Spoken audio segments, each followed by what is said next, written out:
Le livre du ciel. Tome 4.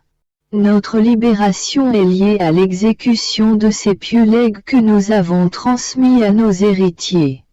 Comme ils ne sont pas acquittés, nous sommes contraintes de rester ici, éloignés de notre Dieu. Quelle souffrance pour nous! Car Dieu est pour nous un être nécessaire dont on ne peut se passer. Nous éprouvons une mort continuelle, qui nous martyrise de la façon la plus impitoyable. Si nous ne mourrons pas, c'est parce que nos âmes ne sont pas sujettes à la mort. D'où, âmes souffrantes que nous sommes, en restant privés d'un être qui est toute notre vie, nous implorons de Dieu qu'il fasse éprouver aux mortels une toute petite partie de nos souffrances, en les privant de ce qui est nécessaire au maintien de leur vie corporelle, afin qu'ils apprennent à leurs propres dépens combien il est douloureux d'être privé de ce qui est absolument nécessaire. Après cela, le Seigneur me transporta ailleurs. Moi, en éprouvant de la compassion pour ces âmes du purgatoire, je dis à Jésus: Oh, mon bon Jésus! Comment se fait-il que tu aies détourné ton visage de ces âmes bénies, qui soupiraient tant après toi, alors qu'il suffisait que tu te fasses voir, pour qu'elles soient libérées de leurs souffrances et pour qu'elles soient béatifiées? Jésus répondit: Oh, ma fille, si je m'étais montré à elles, puisqu'elles ne sont pas totalement purifiées, elles n'auraient pas pu soutenir la vue de ma présence. Au lieu de s'élancer dans mes bras, confuses, elles se seraient retirées derrière. Je n'aurais rien fait d'autre que d'accroître mon martyre et le leur. Voilà pourquoi j'ai agi ainsi. Cela dit, Jésus disparut.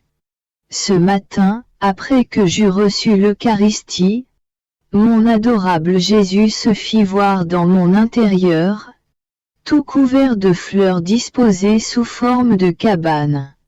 Jésus se trouvait à l'intérieur de cette cabane où il s'amusait et se réjouissait. En le voyant ainsi, je lui dis: Mon très doux Jésus, quand prendras-tu mon cœur pour le conformer entièrement au tien, de façon à ce que je puisse vivre de la vie de ton propre cœur? Pendant que je disais cela, mon suprême et unique bien prit une lance et m'ouvrit la poitrine à l'endroit où se trouve le cœur. Ensuite, avec ses mains, il sortit mon cœur à l'extérieur et l'examina de part en part, pour voir s'il était dépouillé et s'il possédait les qualités nécessaires pour pouvoir demeurer dans son très saint cœur. Moi aussi, je regardai mon cœur. À ma grande surprise, je vis, imprimé sur un côté, la croix, l'épongée, la couronne d'épines. Cependant, quand je voulus le regarder sous un autre angle en cherchant à voir son intérieur, car il semblait gonflé comme sur le point d'éclater, mon bien-aimé Jésus m'en empêcha en me disant: Je veux te mortifier en te privant de voir tout ce que j'ai déversé dans ce cœur. Ah! Oui! Ici, à l'intérieur de ce cœur, se trouvent tous les trésors de mes grâces que la nature humaine peut arriver à contenir. À ce moment, Jésus enferma mon cœur dans son très saint cœur en ajoutant: Ton cœur a pris position dans mon cœur. Moi, en échange de ton cœur, je te donne mon amour qui te donnera la vie. Ensuite, en s'approchant de mon côté ouvert, il exhala 3 soufflets contenant de la lumière, lesquels prirent la place de mon cœur.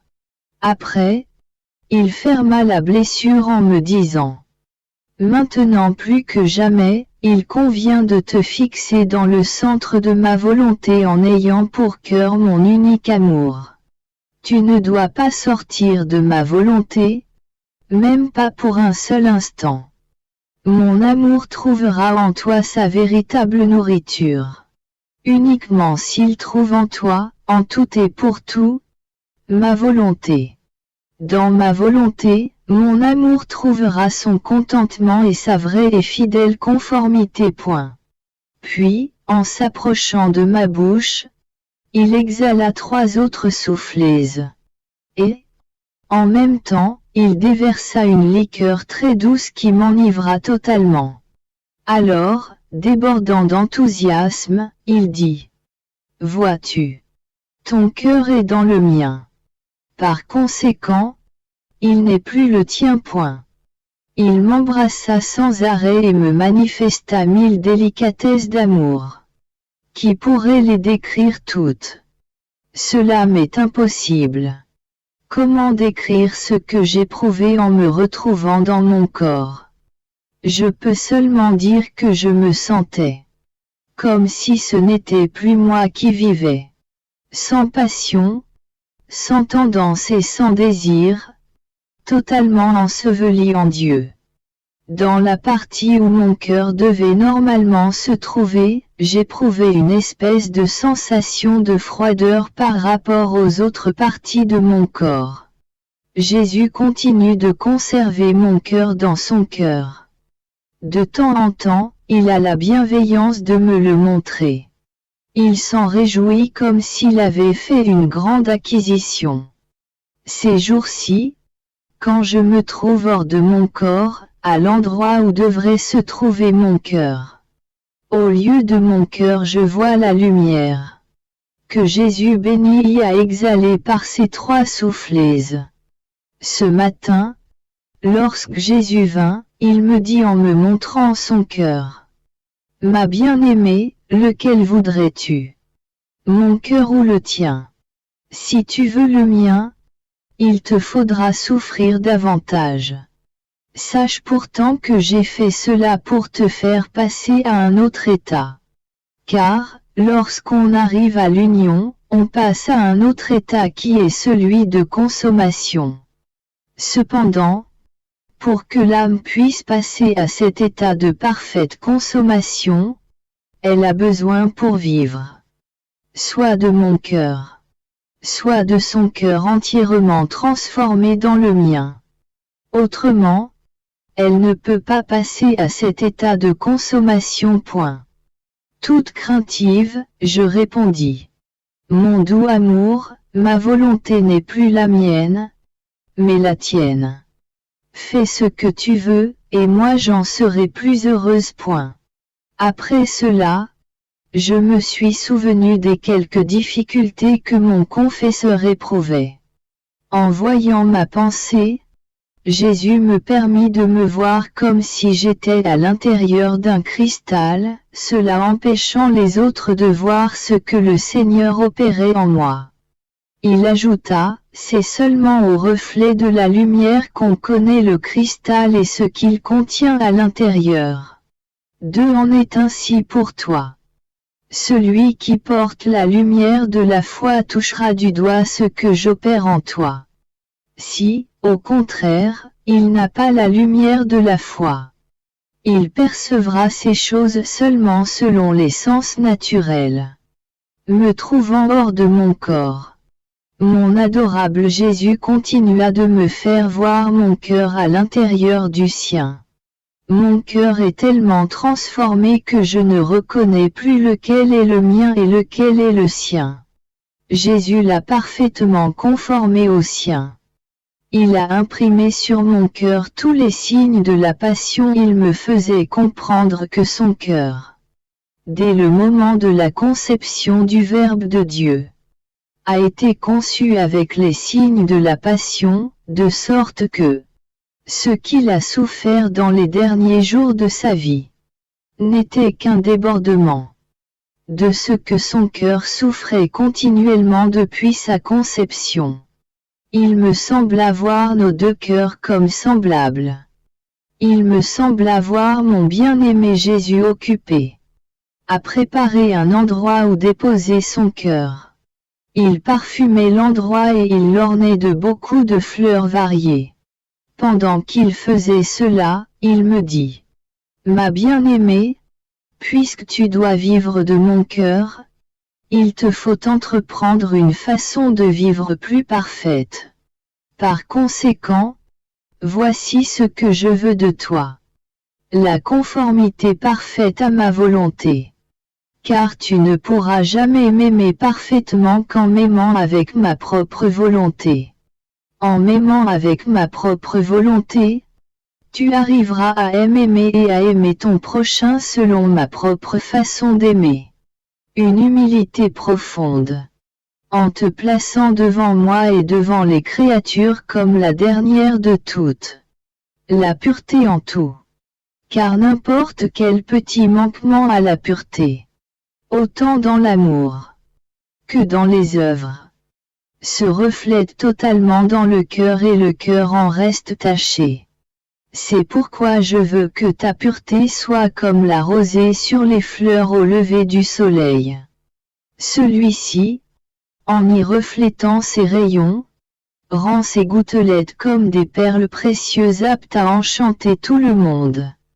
Ainsi, si tout, tes œuvres, tes pensées et tes paroles, tes battements de cœur et tes affections, tes désirs et tes tendances sont ornés de la rosée céleste de la pureté. Tu tisseras un doux enchantement, non seulement pour l'œil humain, mais pour tout l'empire céleste. L'obéissance est connectée à ma volonté. Bien que la vertu d'obéissance concerne les supérieurs que je t'ai donnés sur la terre, l'obéissance à ma volonté me concerne directement. Ainsi, on peut dire que l'une et l'autre sont des vertus d'obéissance, avec cette unique différence que l'une regarde les hommes et que l'autre regarde Dieu. Toutes deux ont la même valeur et l'une ne peut exister sans l'autre. Par conséquent, tu dois aimer les deux de la même façon. Il ajouta, sache que, à partir de maintenant et pour l'avenir, tu vivras avec mon cœur. Tu dois donc connaître les manières de mon cœur, afin que je trouve en toi mes délices. Je te le rappelle, ce n'est plus ton cœur, mais mon cœur. Mon adorable Jésus continue de se faire voir. Ce matin, ayant reçu la communion, je le vise dans mon intérieur. Nos deux cœurs étaient tellement identifiés qu'ils semblaient ne faire qu'un. Mon très doux Jésus me dit, aujourd'hui, j'ai décidé de placer ma propre personne à la place de ton cœur. Pendant qu'il parlait, j'ai vu qu'il se plaçait à l'endroit où était mon cœur. De l'intérieur de Jésus, je recevais sa respiration et j'entendais les battements de son cœur. Comme je me sentais heureuse de vivre dans cet état. Il ajouta, puisque j'ai pris la place de ton cœur, il faut que tu me réserves une nourriture toujours prête pour moi. Cette nourriture sera ma volonté ainsi que toutes tes mortifications et tout ce dont tu te priveras par amour pour moi. Qui pourrait décrire tout ce qui s'est passé dans mon intérieur entre moi et Jésus? Je crois qu'il vaut mieux me taire. Sinon, je sens que je pourrais tout gâter. Car ma langue n'est pas assez dégrossie pour parler de ces si grandes grâces accordées à mon âme par le Seigneur. Il ne me reste rien d'autre à faire que de rendre grâce au Seigneur qui a jeté son regard sur une âme si misérable et si pécheresse. Me trouvant dans mon état habituel, mon aimable Jésus me transporta hors de mon corps. Ensuite, en sortant de mon intérieur, il se fit voir tellement immense qu'il absorbait en lui toute la terre. Et son immensité s'étendait tellement que mon âme n'en voyait pas les limites. Non seulement je me sentais absorbé en Dieu, mais toutes les créatures étaient absorbées en lui. Oh! Comme me paraissait indécent l'affront que nous faisons à notre Seigneur quand nous, vermisseaux vivant en lui, nous osons l'offenser. Oh! Si tous nous pouvions voir la façon dont nous sommes en Dieu, oh! Combien nous nous garderions de lui déplaire le moindrement. Ensuite, Jésus se fit voir tellement grand qu'il absorbait en lui toute la cour céleste. Ainsi, je les voyais tous en Dieu lui-même, les anges et les saints. J'entendais leurs chants et je comprenais tellement de choses sur le bonheur éternel. Après cela, je vis que s'échappait de Jésus beaucoup de ruisseaux de lait. Je buvais à ces ruisseaux. Mais, étant très limité et Jésus étant si immense qu'il n'y avait pas de limite à son immensité, je n'arrivais pas à absorber tout ce lait en moi. Beaucoup de ruisseaux coulaient à l'extérieur de moi, bien qu'ils demeuraient en Dieu. Cependant, j'éprouvais du mécontentement, j'aurais voulu que tous accourent pour boire à ces ruisseaux, mais très peu des âmes qui cheminent sur la terre y buvaient. Notre Seigneur aussi était mécontent. Il me dit, « Ce que tu vois, c'est ma miséricorde réfrénée. Cela irrite davantage ma justice. Comment ne dois-je pas faire justice quand il freine ma miséricorde? Et moi, en lui prenant les mains, je les lui serrai ensemble en disant, « Non, Seigneur, tu ne peux pas faire justice, je ne le veux pas.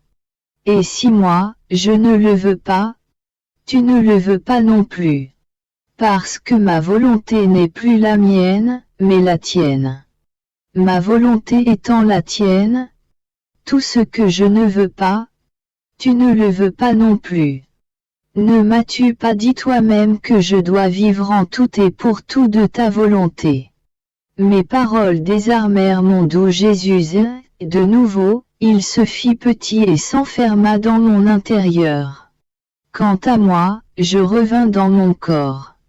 Comme mon très doux Jésus tardait à venir, je me suis presque mise à craindre qu'il ne vienne plus.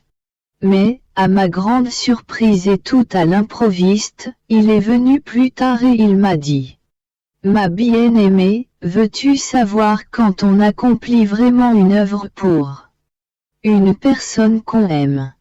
C'est quand, en rencontrant des sacrifices, de l'amertume et des souffrances, l'âme a la force de les changer en douceur et en délices. Car c'est dans la nature du véritable amour de transformer les souffrances en joie et l'amertume en douceur. Si la personne expérimente le contraire, c'est signe que ce n'est pas le véritable amour qui agit. Oh! De combien d'œuvres on entend dire « Je la fais pour Dieu », mais si, dans les contrariétés, on revient en arrière, on démontre que ce n'était pas pour Dieu qu'on agissait, mais pour son propre intérêt ou pour le plaisir qu'on éprouvait. Point. Ensuite, il ajouta, « Généralement, on dit que la volonté propre gâte toutes choses et infecte les œuvres les plus saintes. Pourtant, si cette volonté propre est unie à la volonté de Dieu, il n'y a pas une autre vertu qui puisse la surpasser. Car, là où se trouve ma volonté, là se trouve la vie en train de faire le bien. Mais là où ne se trouve pas ma volonté, c'est la mort qui est à l'œuvre. Alors, on agit péniblement comme si on était à l'agonie. Point. Ce matin, étant hors de mon corps, je me suis retrouvé avec l'enfant Jésus dans les bras. Pendant que je me délectais à le regarder, et sans que je sache comment. De cet enfant que je contemplais en est sorti un second et, après un bref moment, un troisième. Tous les trois semblables, bien que distincts. Tout étonné de voir cela, je dis, « Oh! Comme on touche ici du doigt le mystère très saint de la très sainte Trinité. Alors que vous êtes un, vous êtes également trois. » Il me semblait que tous les trois me parlaient mais, pendant que la parole sortait de chacun, Elle ne formait qu'une seule voix. Cette voix disait: notre nature est formée de l'amour le plus pur, le plus simple et le plus communicatif. C'est dans la nature du véritable amour de produire, à partir de lui-même, des images toutes semblables à lui-même. En puissance, en bonté, en beauté et en tout ce qu'il contient. Pour manifester la grandeur de notre toute-puissance, notre amour apporte sa marque distinctive. Puisque notre nature est simple, sans aucune matière qui pourrait empêcher notre union parfaite, en se fusionnant dans l'amour, elle forme trois personnes. En se fusionnant de nouveau, elle forme un seul Dieu. Le véritable amour a ceci en propre. Il a la capacité de produire des images parfaitement semblables à lui-même, ou encore d'assumer l'image de celui qu'il aime. C'est ainsi qu'a fait la seconde personne de la très sainte Trinité qui, en rachetant le genre humain, a assumé la nature de l'homme ainsi que sa ressemblance, et lui a communiqué sa divinité. Pendant que les trois voix parlaient en une seule voix, je distinguais très clairement mon bien-aimé Jésus, en reconnaissant en lui l'image de la nature humaine. Et c'était seulement à cause de Jésus que j'avais la confiance nécessaire pour demeurer en présence de la Trinité. Autrement, qui aurait osé? Ah oui. Il me semblait que l'humanité assumée par Jésus avait ouvert à la créature une avenue, lui permettant de s'élever jusqu'au trône de la divinité, pour pouvoir ainsi converser avec le Dieu trois fois saint et obtenir de lui des torrents de grâce. Oh! Que de moments heureux j'ai goûté! Que de choses j'ai comprises! Pour pouvoir écrire quelques mots là-dessus, j'aurais besoin de le faire. Quand mon âme se trouve avec mon cher Jésus. Quand il me semble qu'elle est dégagée de mon corps. Mais lorsque je me trouve de nouveau emprisonné dans mon corps. Les ténèbres de ma prison m'éloignent de mon soleil mystique et la souffrance de ne pas le voir me rend incapable de décrire ces choses et me font vivre comme si j'étais mourante. Mais, je suis contrainte à vivre liée, prisonnière dans ce misérable corps. Ah! Seigneur, aie pitié d'une misérable pécheresse qui vit enfermée et emprisonnée. Vite! Brise les murs de cette prison, pour que je puisse m'envoler vers toi et ne plus jamais revenir sur terre. Après de longs jours de silence entre Jésus béni et moi, j'éprouvais un vide dans mon intérieur. Ce matin, quand il est venu, il m'a dit: ma bien-aimée, que veux-tu me dire, puisque tu désires tant me parler? Toute honteuse, j'ai dit: mon doux Jésus, je veux te dire que je désire ardemment t'aimer, toi et ta sainte volonté. Si tu m'accordes cela, tu me rendras pleinement heureuse et satisfaite. Jésus reprit: bref, tu me demandes tout. En me demandant ce qu'il y a de plus grand dans le ciel et sur la terre. Quant à moi, c'est dans cette sainte volonté que je te désire et que je veux te conformer davantage à moi. Et pour que ma volonté te soit plus douce et plus savoureuse, place-toi dans son cercle et admire ses diverses qualités, en t'enfermant tantôt dans sa sainteté, tantôt dans sa bonté, tantôt dans son humilité, tantôt dans sa beauté, et tantôt dans le repos paisible qu'elle produit. Et, dans les arrêts que tu feras, tu acquerras toujours plus de connaissances nouvelles et inouïes sur ma sainte volonté. Tu resteras tellement liée et amoureuse de ma volonté que tu n'en sortiras jamais plus. Cela t'apportera un très grand avantage. En étant dans ma volonté, tu n'auras plus besoin de combattre tes passions et d'être toujours en guerre avec elles. Hors de ma volonté. Alors que les passions semblent mourir, elles surgissent toujours de nouveau, plus fortes et plus vives qu'auparavant. De fait, quand on vit dans ma sainte volonté, les passions meurent doucement, sans combat et sans tapage. Elles perdent vie par elles-mêmes.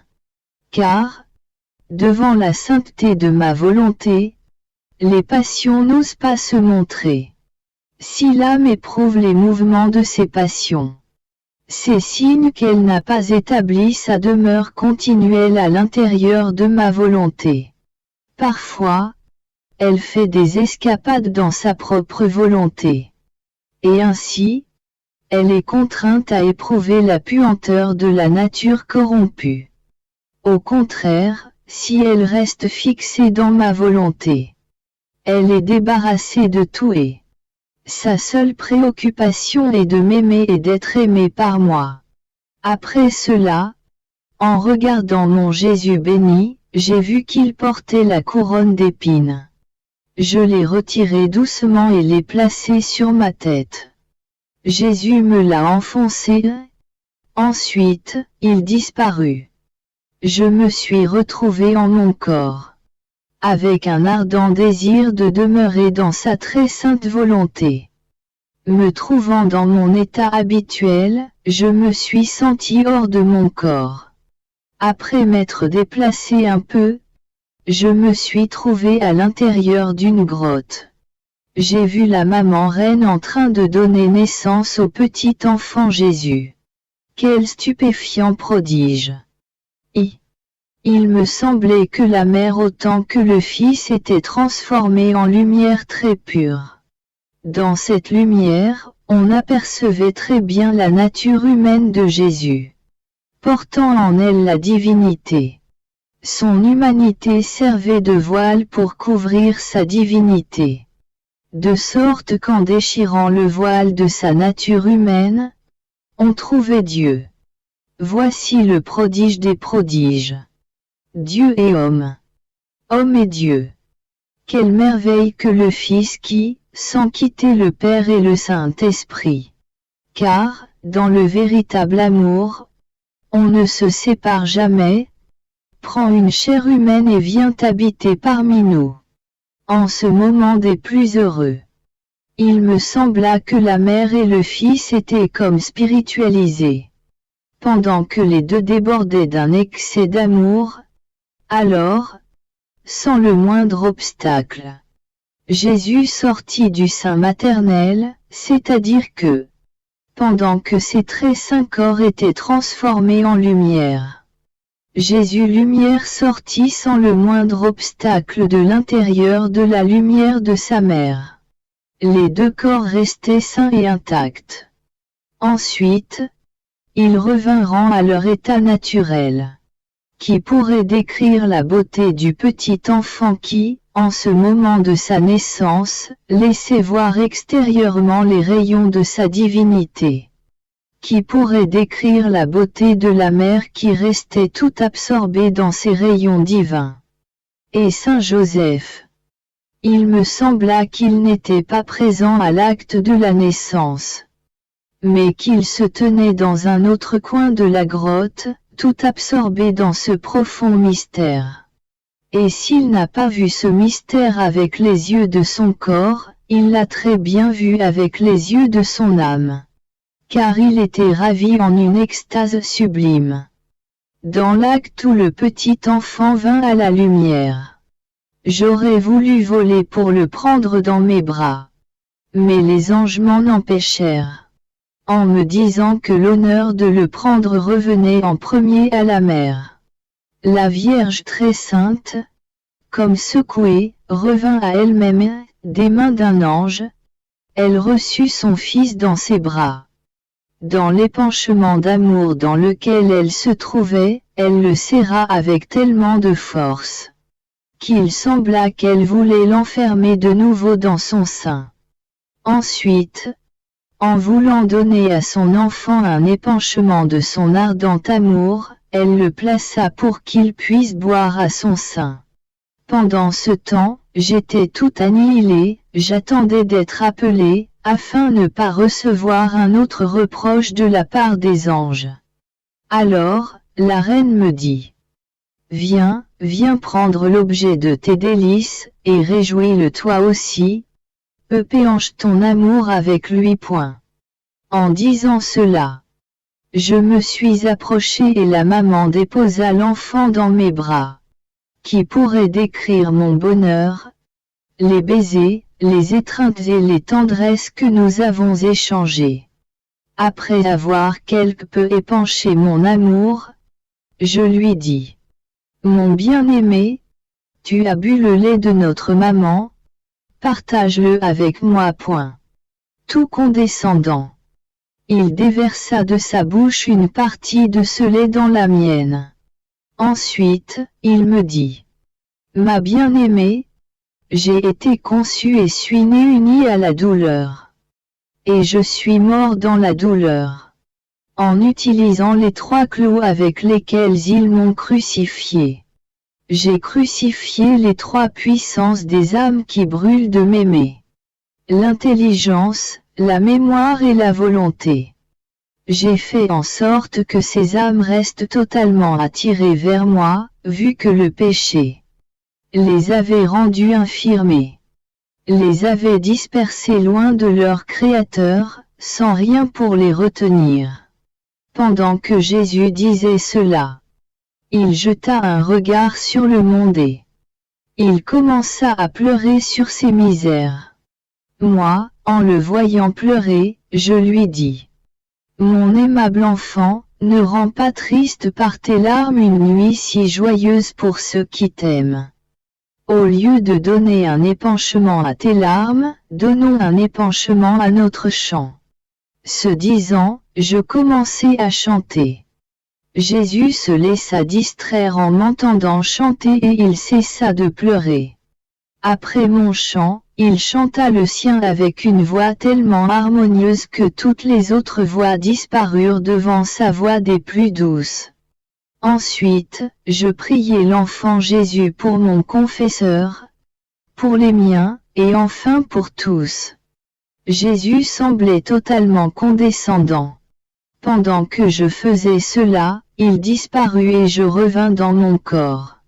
Je continuais de voir le Saint-Enfant.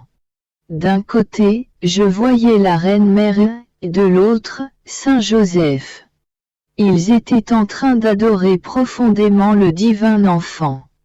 Il me semblait que la présence continuelle du petit enfant tenait Joseph et Marie plongés dans une extase continuelle. Et, s'il arrivait à accomplir quelque autre activité, c'était par un prodige que le Seigneur opérait en eux. Autrement, ils seraient restés immobiles, sans pouvoir vaquer extérieurement à leurs devoirs. Moi aussi, je fis mon adoration. Et, ensuite, je me suis retrouvé dans mon corps. Ce matin, j'étais habité par une certaine crainte au sujet de mon état.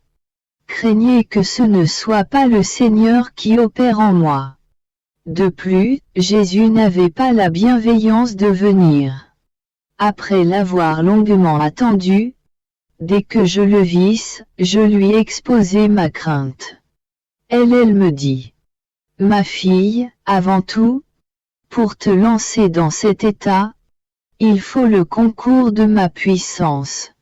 D'ailleurs, qui t'aurait donné la force et la patience de demeurer si longtemps dans cet état, étendu sur un lit? La persévérance est un signe certain que l'œuvre est de moi. Car Dieu seul n'est pas sujet au changement, tandis que le démon et la nature humaine changent très souvent. Ceux qui l'aiment aujourd'hui, demain ils l'auront en horreur. Ceux qui l'ont en horreur aujourd'hui, demain ils l'aimeront et le trouveront satisfaisant. Après avoir vécu des jours très amers de privation et d'inquiétude, je sentais à l'intérieur de moi un mystérieux enfer. sans la présence de Jésus. Toutes mes passions sont sorties à la lumière et chacune répandait ses ténèbres. Elles m'ont couverte d'obscurité, de sorte que je ne savais plus où je me trouvais. Combien est malheureux l'état d'une âme sans Dieu. Il suffit de dire que, sans Dieu, l'âme qui vit encore sur la terre éprouve l'enfer à l'intérieur d'elle. Tel était mon état. Je sentais mon âme tourmentée par des souffrances infernales. Qui peut décrire ce que j'ai vécu? Pour ne pas trop prolonger, je continue. Ainsi, ce matin, j'ai reçu la communion. En me trouvant dans une extrême affliction, je sentis notre Seigneur se mouvoir dans mon intérieur. En voyant son image, je voulus observer si c'était une image de bois ou une image de chair vivante. Je regardai et je vis que c'était le crucifié dans sa chair vivante. En me regardant, il me dit: si mon image dans ton intérieur était de bois, ton amour ne serait qu'apparent. Car seul l'amour vrai et sincère, uni à la mortification, me fait renaître vivant et crucifié dans le cœur de celui qui RNM. En voyant le Seigneur, j'aurais voulu me soustraire à sa présence, tellement je me voyais mauvaise. Jésus poursuivit en disant: où veux-tu aller? Je suis la lumière. Où que tu ailles, ma lumière t'investit de toutes parts. Devant la présence de Jésus, devant sa lumière, devant sa voix, mes passions disparurent. Je ne sais pas où elles sont allées. Je suis devenue comme une petite fille et je me suis retrouvée en mon corps, totalement transformée. Que tout soit pour la gloire de Dieu et le bien de mon âme. Me trouvant hors de mon corps, je vis mon confesseur avec l'intention de me soumettre à la crucifixion. Quant à moi, je craignais de m'y soumettre. Jésus me dit: que veux-tu que je fasse? Je ne peux pas faire autrement que d'obéir. Car mon humanité a été créée précisément pour obéir et pour détruire la désobéissance. Cette vertu est tellement enracinée en moi qu'on peut dire que l'obéissance est ma nature pour moi. Elle est mon signe distinctif le plus cher et le plus glorieux. Sans l'obéissance, j'aurais eu mon humanité en horreur, je ne me serais jamais uni à elle. Veux-tu donc désobéir? Tu peux le faire, mais c'est toi qui le feras, pas moi. Toute confuse de voir un Dieu si obéissant, je dis: moi aussi je veux obéir. Je me suis donc soumise. Et Jésus béni me fit participer aux douleurs de la croix. Ensuite, il me donna un baiser. Un souffle amer sortit de sa bouche. Il était sur le point de déverser en moi son amertume. Mais il ne le fit pas parce qu'il voulait que je le lui demande. Immédiatement, je lui dis: veux-tu quelque réparation? Faisons-les ensemble. Unis aux tiennes, mes réparations feront leur effet. Alors que, faites uniquement par moi, je crois qu'elles te dégoûteront. Ainsi, je pris sa main ruisselante de sang et, en l'embrassant, je récitai le Laudate Dominum et le Gloria Patri. En alternant les versets avec Jésus, il commençait et je répondais. C'était afin de réparer pour les nombreuses œuvres mauvaises qui se commettent, avec l'intention de le louer autant de fois qu'il reçoit d'offenses par ses mauvaises œuvres. Comme c'était émouvant de voir Jésus prier. Je fis la même chose avec l'autre main. Ensuite, ses pieds avec l'intention de le louer en réparation de tous les mauvais pas faits par les hommes ainsi que tous les chemins tordus foulés par eux. même sous le couvert de la piété et de la sainteté. En dernier, je pris son cœur avec l'intention de le louer autant de fois que le cœur humain refuse de palpiter pour Dieu, ou ne l'aime pas, ou ne le désire pas. Mon bien-aimé Jésus sembla totalement restauré par ces réparations faites ensemble. Pourtant, non tout à fait. Puisqu'il semblait vouloir déverser son amertume en moi. Je lui dis, Seigneur, si tu veux déverser ton amertume, je te prie de le faire. Il déversa en moi son amertume, et il ajouta, ma fille, combien les hommes m'offensant. Mais un temps viendra où je les châtierai, de sorte que beaucoup de vermine, hommes abjects et méprisables, paraîtra au grand jour. Il y aura des châtiments qui produiront des nuées de moucherons, personnes méprisables de petite taille, qui les opprimeront beaucoup. Ensuite, le pape sortira point. Je dis, pourquoi le pape sortira-t-il? Jésus répondit, il sortira pour consoler les peuples, parce qu'ils seront opprimés, fatigués, abattus, trahis par tant de fausseté. Ils chercheront le port de la vérité. Humiliés, ils demanderont au Saint-Père de venir au milieu d'eux pour les libérer de tant de maux et les orienter vers le port du salut. Je dis, Seigneur, cela arrivera-t-il après les guerres dont tu m'as parlé à d'autres occasions? Jésus répondit, oui. Je repris, comme je voudrais m'en aller auprès de toi avant que ces choses arrivent. Jésus me dit, et moi, où irai-je demeurer alors?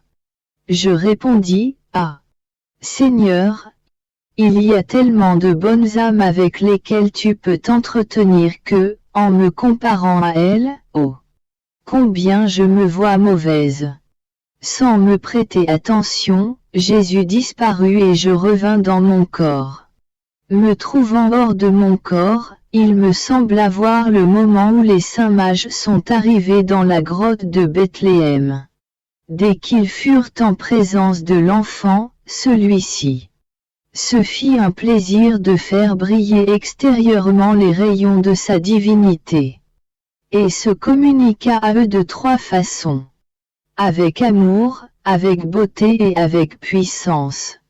Ainsi, ils sont restés ravis et absorbés en présence du petit enfant Jésus, tellement que, si le Seigneur n'avait pas caché derrière son humanité les rayons de sa divinité, les mages seraient restés là pour toujours, sans ne plus pouvoir bouger.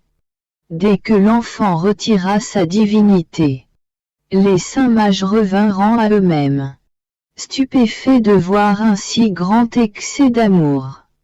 Car, dans cette lumière, le Seigneur leur avait fait comprendre le mystère de l'incarnation. Ensuite, ils se levèrent et offrirent leurs dons à la Reine-Mère.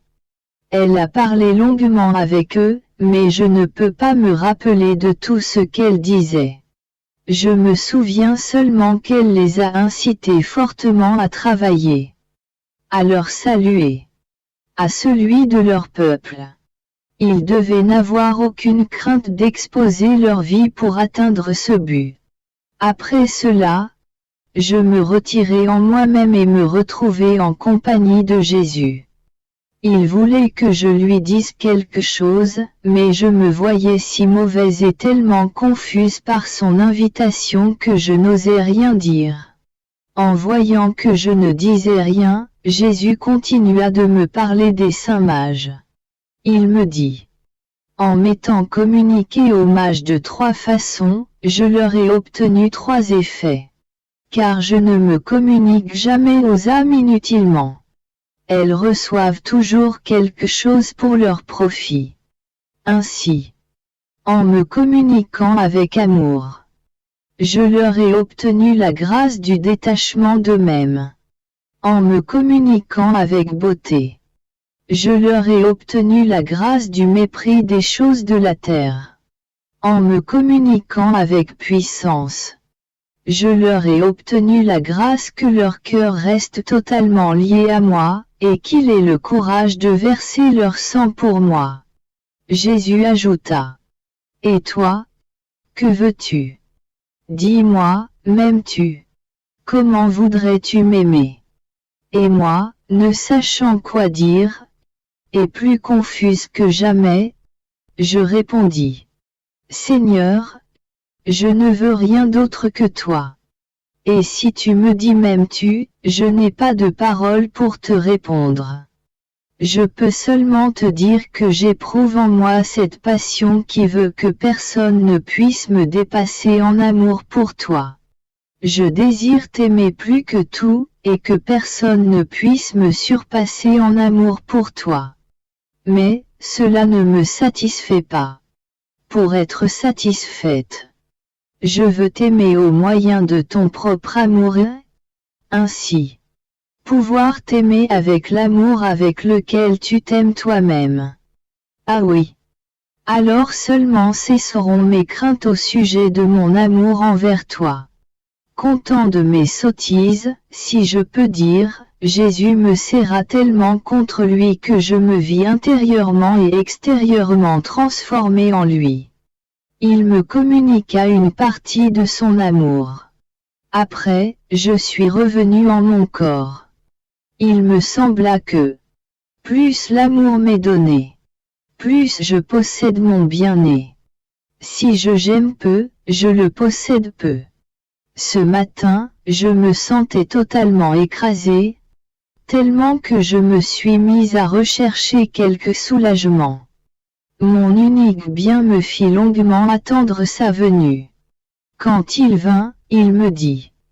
Ma fille, par amour pour toi, n'ai-je pas pris sur moi tes passions, tes misères et tes faiblesses? Par amour pour moi, ne voudrais-tu pas prendre sur toi celles des autres? Il ajouta. Ce que je veux, c'est que tu sois toujours uni à moi comme un rayon de soleil, qui se tient toujours fixé au centre du soleil et qui, du soleil, reçoit sa vie, sa chaleur et sa splendeur. Imagine-toi qu'un rayon puisse se séparer du centre du soleil. Que adviendrait-il de lui? À peine sorti de ce centre, il perdrait sa vie, sa lumière et sa chaleur. Il retournerait dans les ténèbres en se réduisant à néant. Il en va ainsi pour l'âme. Aussi longtemps qu'elle est unie à moi, à mon centre, on peut dire qu'elle est comme un rayon de soleil, qui vit, qui reçoit la lumière du soleil et qui va là où le soleil veut. En somme, ce rayon est entièrement à la disposition et au service de la volonté du soleil.